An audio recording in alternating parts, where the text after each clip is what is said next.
வணக்கம்மா. இது தீபாவளியோட கடைசி பாகம். என் வாழ்க்கையில தீபாவளி அன்னைக்கு என்னைக்குமே நான் பட்டாசு கொளுத்துனது கிடையாதுமா. என் பசங்க பண்ணுவாங்க, நான் அதை வேடிக்கை பார்ப்பேன், அவ்வளோதான். இந்த வருஷம்தான் சந்தோஷமா அதை நான் கொண்டாடினேன். இந்த வருஷம்தான் எங்கள் வீட்டுக்காரர் கூட சொல்லுவார், நீ போய் பண்ணு 5,00,000 வரும். எனக்கு பயம், நான் போக மாட்டேன்.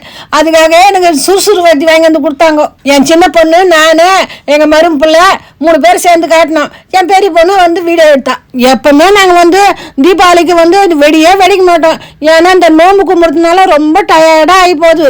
அதனால பசங்க போய் பண்ண மாட்டாங்க, நானும் பண்ண மாட்டேன். சுறுசுறு வத்தி மட்டும் சாஸ்திரத்தை காட்டுவாங்கம்மான்னு சொல்லுவேன், போய் செய்துட்டு வருவாங்க. புஷ்பானம் வச்சம்மா முதல் முறையா. அது வச்சுட்டு ஏறதுங்காட்டி எனக்கு மூச்சு வாங்கி போகுது. அதோட நான் கிளம்பிட்டேம்மா. பசங்க தான் வந்து சங்கு சக்கரம் புஷ்பானம் இதெல்லாம் விட்டுட்டு வந்தாங்க. நான் வந்து டயர்டாக நான் உட்காந்துட்டேன். என் பசங்க வந்து சவுண்டாக வெடிக்கிற வெடியே வெடிக்க மாட்டாங்க. 2 வருஷம் சீட்டு போட்டாங்க, அப்படியே இருந்தது, வெடிக்கவே இல்லை எதுவுமே. அப்படியே வச்சிருந்தோம். எங்கள் பொண்ணோட நாட்டினார் பசங்க இருக்குங்க, சின்ன சின்ன பசங்க, அதுங்க வெடிக்கும்னு சொல்லிட்டு போசெல்லாம் எதுவுமே கொடுத்துட்டோம். அதை இந்த வருஷம் சீட்டு போடல, நகை வேலை ஏறி போச்சுன்னு சொல்லிட்டு போகிறதே கிடையாது.